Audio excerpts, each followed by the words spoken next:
Hello, this video shows you how to write a Windows Form application that supports drag and drop. So what I'm gonna do here is to first show you my example that uses drag and drop to do some operation. In this case, it wants to sort a file containing a bunch of numerical values using quicksort and show the progress in the progress bar.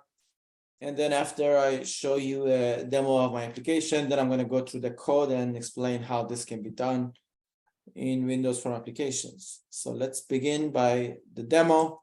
Let's start running this program. So as you see, the program starts with a very simple form. The name is sorter. As you see, there's only one progress bar and a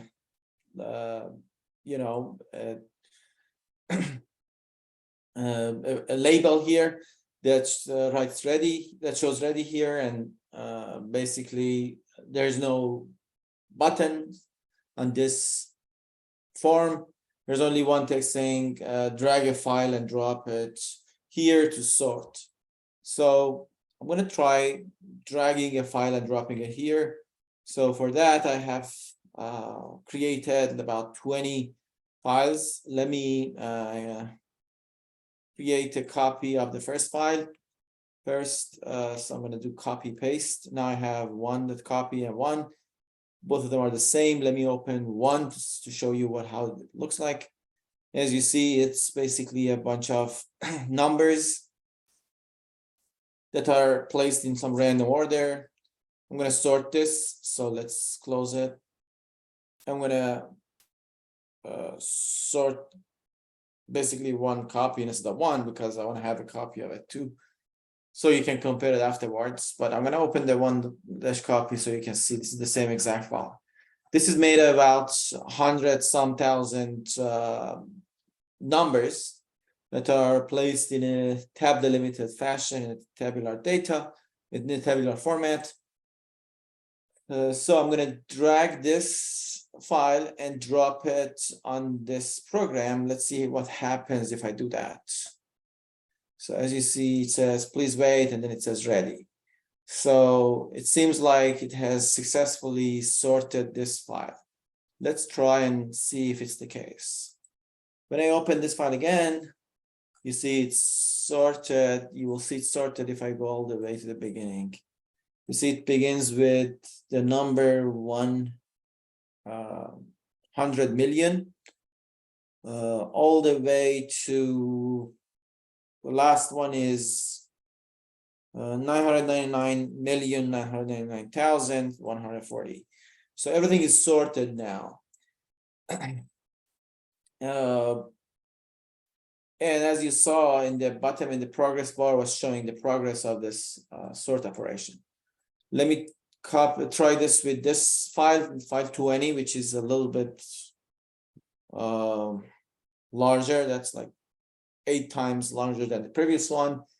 This file, which I get a copy of, is made of about 1 million numbers sitting in the tab delimited format.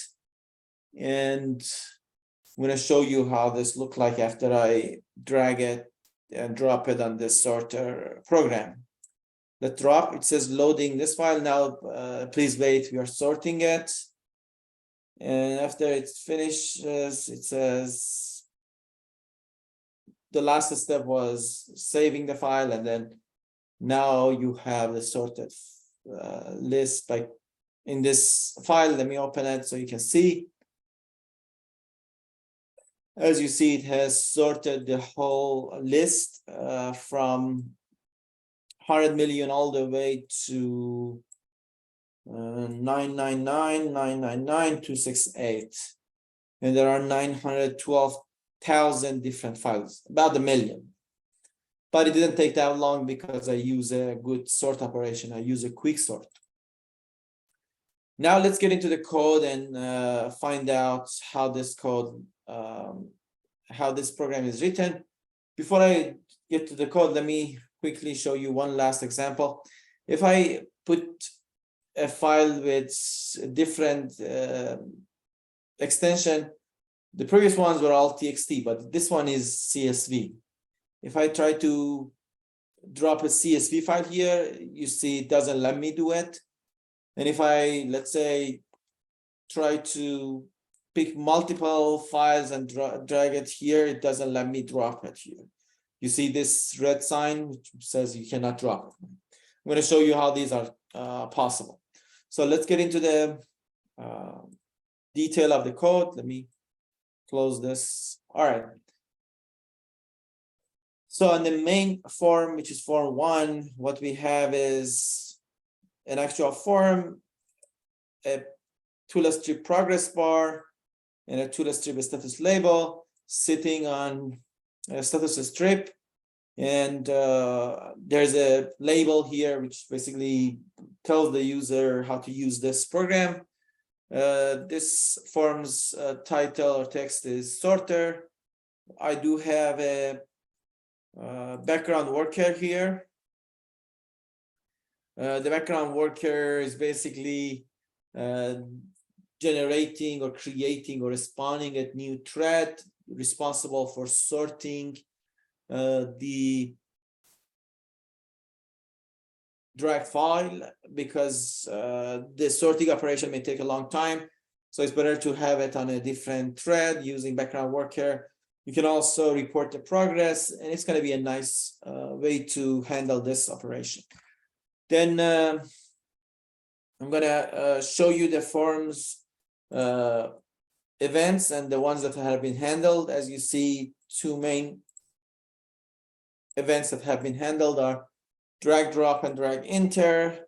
I'm going to begin with drag enter. That's the first event that happens when you drag a file on this program. Drag enter basically gets triggered when you drag a file and move it in the area of the form 1, which means the rectangle of the form 1. When that happens, you basically have this code running. It says, let's use the E, which is a drag event argument, .data, .get data present, and pass data formats .file drop. This basically means if you have any data present, then do the following. In this for loop, what I do is basically I check the extension of all the files that are dragged and dropped on this file, or are they have not been dropped yet, but they are going to be dropped.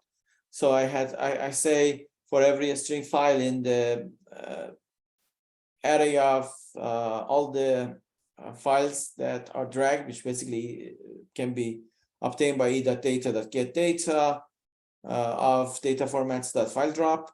This one gives me an array of all the file names. I will say for every file, if the file extension is equal to txt, then set the run extension equal to true. Otherwise, let the wrong extension be false.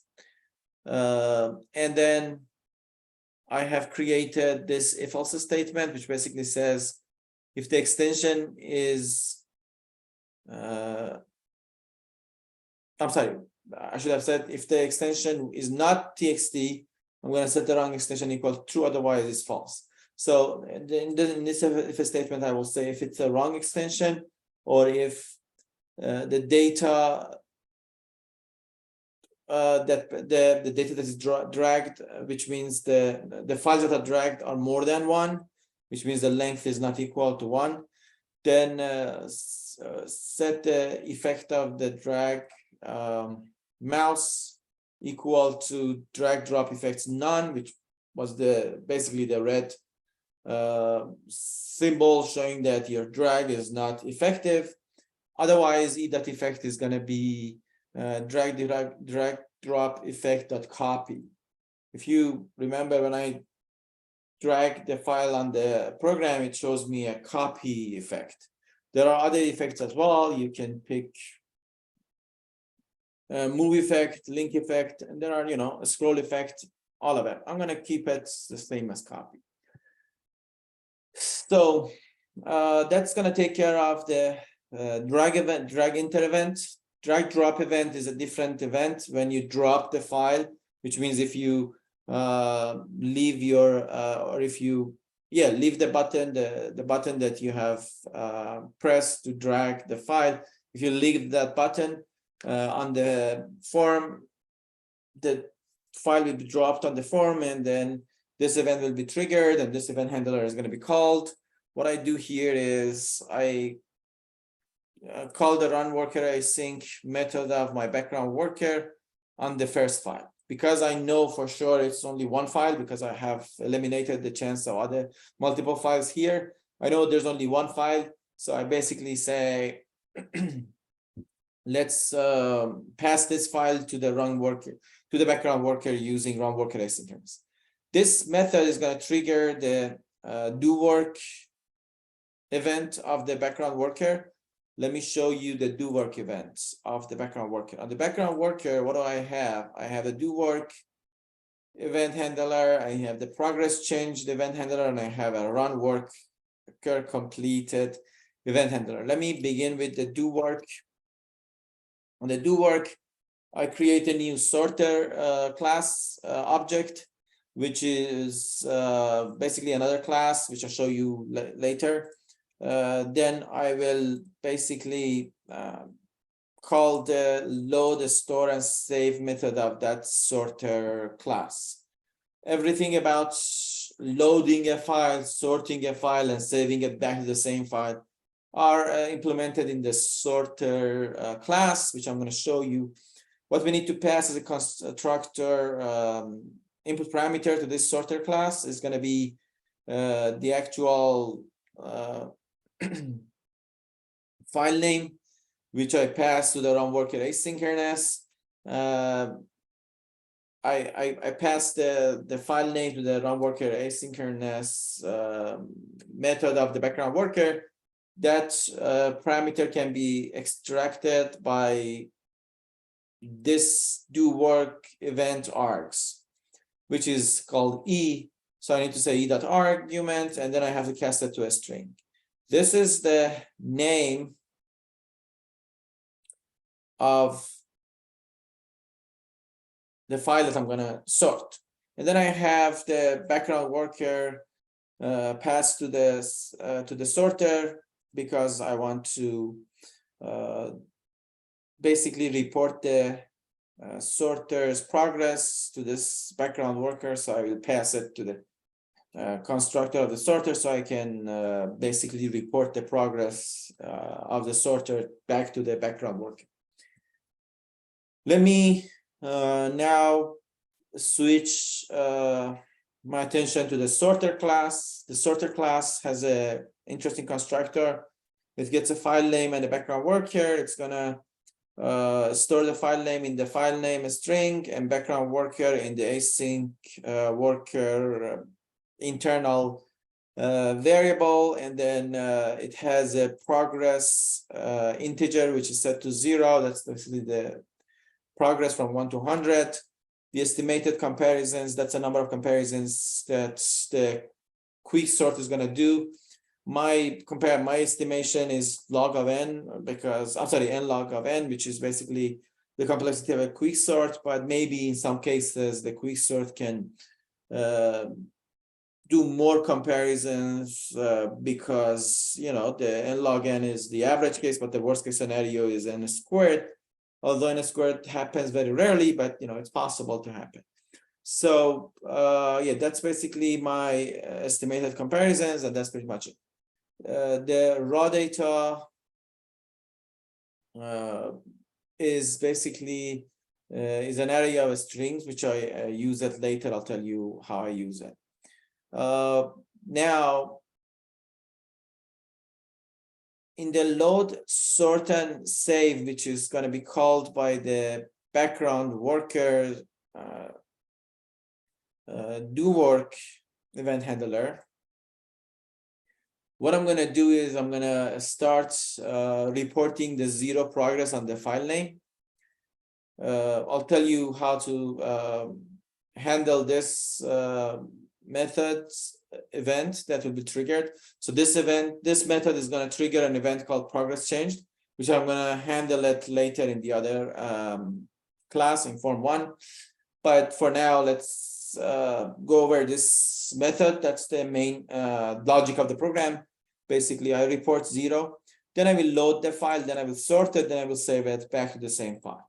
So let's see how this all of this will happen. In the load file method, as you see here, I have reported the progress in the following way. I have said I'm loading this file, reporting the action to the asynchronous worker, and I basically say let's call the read all text on the file name to read the whole file content using the file class read all text method. File class is already defined in system IO namespace. I don't need to do it myself. And then I have said, let's separate all of this text into the raw data. I'm sorry, let's separate all of this text with comma, I'm sorry, with a space, and store the result in the raw data array, right? And then I have said, let's initialize the estimated comparisons by n log n base 2, which is basically the complexity of the average complexity of quicksort, which I'm going to use later. That's the number of comparison on average, right? And after I load the data, load the file, then I'm going to sort it by calling the quicksort on the raw data. As you may know, quicksort can be implemented using a recursive operation. It needs the actual array, the first index and the last index. If I show you the code, it's kind of simple. You just have to check for the base condition. If left is not less than right, we are done. But if left is less than right, that means we have a subarray that is not empty. So let's keep breaking the subarray into 2 pieces. The elements less than the pivot, the elements greater than pivot, sort them, and then I'm sorry, and then that's going to be the final output. After you sort the left and right partition before and after pivot, you're done. Where is pivot? Pivot would be the return value of this partition. This partition gets the array, the left and the right counter. The partition is going to select the pivot to be the left one. You can select the pivot to be left plus right over 2. That's probably better. Or if you want to be safer, you can say left plus right minus left over 2. That's possibly better because this way, if you have already a sorted list and you want to sort it again, it's not going to cause the worst case scenario to happen. But if the pivot was always set to the leftmost on a already sorted list, you're going to see the worst case scenario of quicksort, which takes n a squared number of comparisons. That would be a disaster. But that's why usually they get pivots to be the middle element of the array. I pick the middle element of the array to be the pivot, and then I will say as long as I have not placed all the elements smaller than pivot in the left and all the element larger than pivot on the right, do the following. If the area at index left is less than pivot, increase left continuously until you reach to an element in the left-hand side of pivot that is not less than pivot. Do the same thing for the right-hand side. As long as the area at element at index right is greater than the pivot, keep decreasing the value of right until you find the element at the right of the pivot that is smaller than the pivot. Then you just have to swap left and right. If left is less than right, swap them. Right? Otherwise, you're done, just return right. What is right? Right is basically the value of the pivots that you had at the beginning. Not the value of the pivot, is basically the index of the pivot that you had at the beginning. So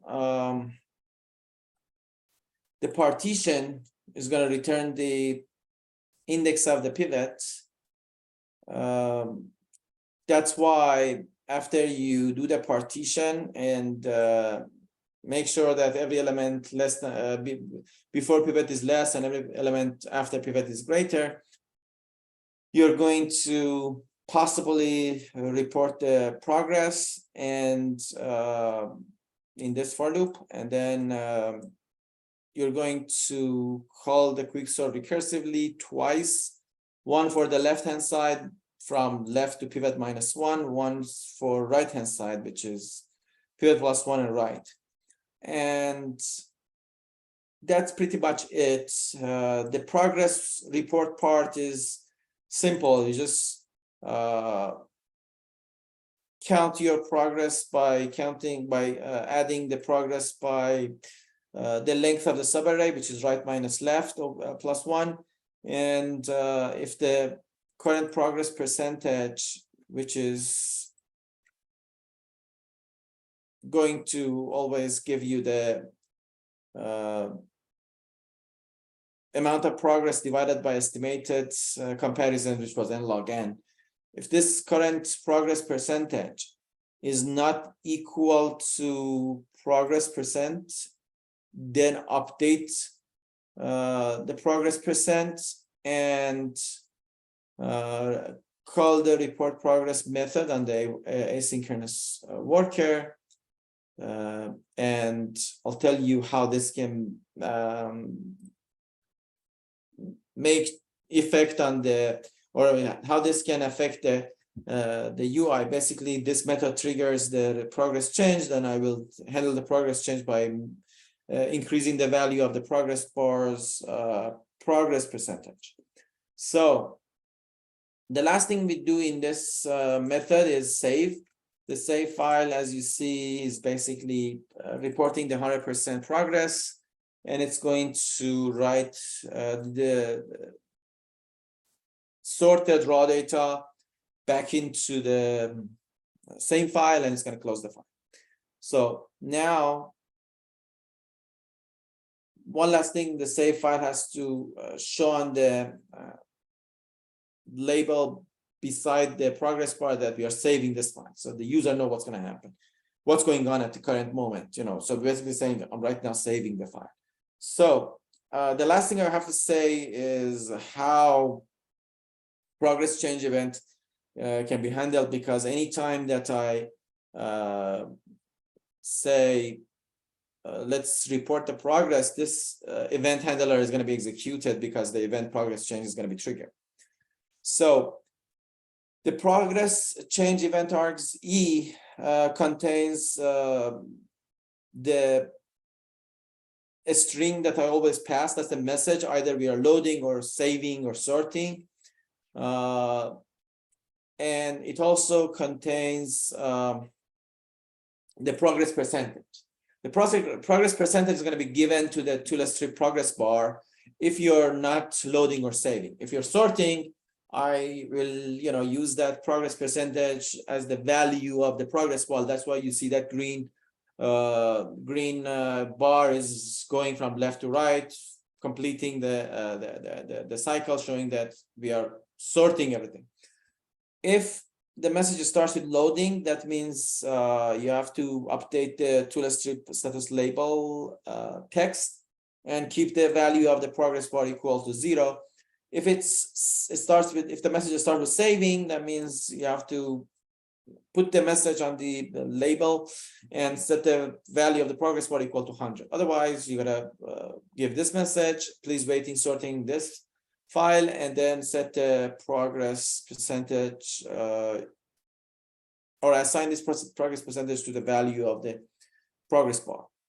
And when everything is completed, when the run worker finished operation, then I'm gonna say ready, and I'm gonna set the value equal to 0, right? So yeah, that's pretty much it. I think I have mentioned everything.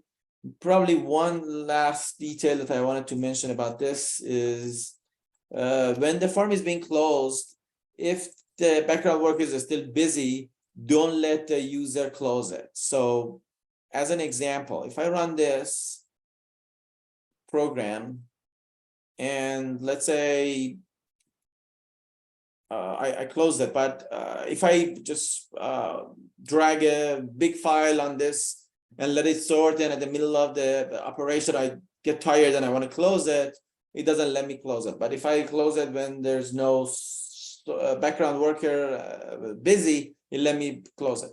But if the background worker is not is busy, it doesn't let me close it. It's canceling the close operation of the form, and then it's gonna show a message box saying, please wait for the sorter to finish sorting.